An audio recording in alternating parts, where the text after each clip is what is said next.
안녕하세요. 미국 주식 성공 투자로 여행을 원 없이 다니고 싶어하는 욕망덩어리 미국 주식 인간지표입니다. 이번 주는 목요일 휴장이며 금요일은 일명 반장이라고 불립니다. 그렇기 때문에 일봉으로는 단 4캔들만 생성됩니다. 좌측은 SOXX ETF이며 우측은 QQQ ETF 일봉입니다. 우리가 흔히 투자하는 3배 레버리지 상품의 본주입니다. 자세히 보시면 스토캐스틱 녹색 파동이 데드크로스가 나와서 아래로 꺾일 때부터 이미 고점 대비 하락이 진행된 상태가 됩니다. 근데 이게 짧게 내려왔다가 다시 올라갈지, 반 정도 내려갔다가 올라갈지, 아니면 완전 바닥권까지 갔다가 올라갈지는 사실 결과론일 뿐이고 우리가 어떻게 대응을 하는지가 가장 중요합니다.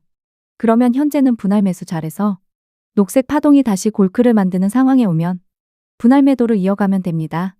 녹색 파동이 반 정도 내려가지 않고 다시 올라가는 경우는 캔들이 2일봉 기준 40에서 62평선 부근에서 바닥이 나오는 거고, 녹색 파동이 중간 부분까지 내려가는 경우는 80에서 122평선까지 내려갑니다. 그리고 그것보다 완전히 바닥권까지 떨어진다면 당연한 소리겠지만 주봉상 80에서 122평선까지 내려가는 경우가 되겠습니다. 언제나 돌이켜보면 그래 이걸 내가 기다렸어야 했어 라고 말은 하지만 사실 상승 추세가 이렇게 길게 나오는데 이걸 참고 기다려서 여기서부터 매수할 수 있다고 얘기는 하지 실제로 인내심을 가지고 기다릴 수 있는 사람은 정말 드뭅니다. 아무튼 현재 그러면 1차적인 바닥은 나왔다고 볼 수가 있습니다. 설령 여기서 더 내려간다고 한들 2일봉 기준 80에서 122평선 부근에서 매수받으면 되는 거겠죠. 하지만 이게 말로는 쉬울 뿐입니다. 왜냐면 우리는 대부분 3배 레버리지 투자를 하기 때문입니다.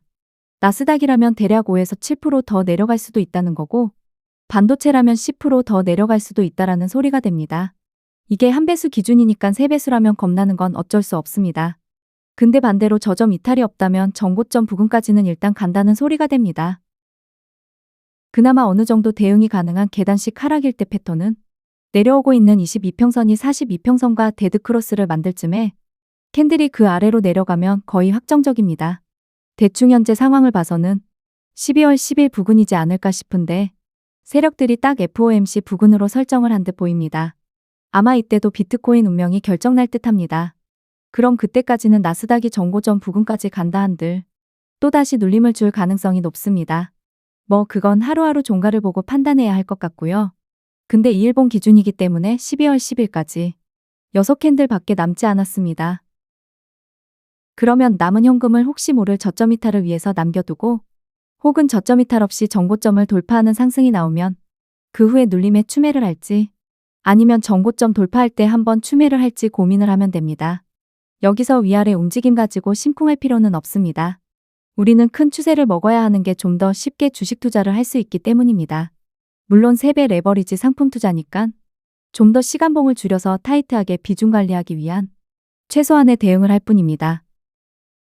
현재 자리에서 계속 위아래 횡보만 한다면 비중을 어느 정도 채우는 것도 나쁘지 않습니다. 본인의 평단가를 낮출 수 있는 상태라면 말이죠.